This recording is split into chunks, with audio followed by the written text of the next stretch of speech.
Passport बनवाने वालों के लिए नई मुश्किल पैदा हो गई। पासपोर्ट ऑफिस ने दरखास्त की स्याही की खीप फौरी क्लियर की जाए वरना प्रिंटिंग के बुरहान का खदशा है।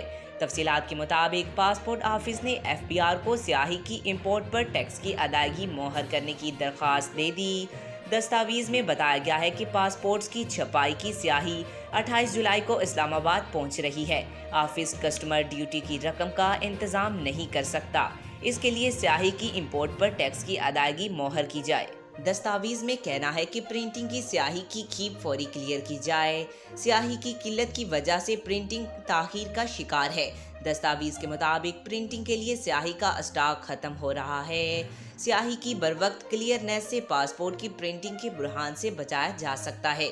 दस्तावेज में ऑफिस ने 15 दिनों में कस्टमर के वाजबात अदा करने की यकीन दहानी भी कराई है। आज तक के लिए इतना ही। मजीद ऐसी मालूमाती वीडियो देखने के लिए चैनल को सब्सक्राइब करें।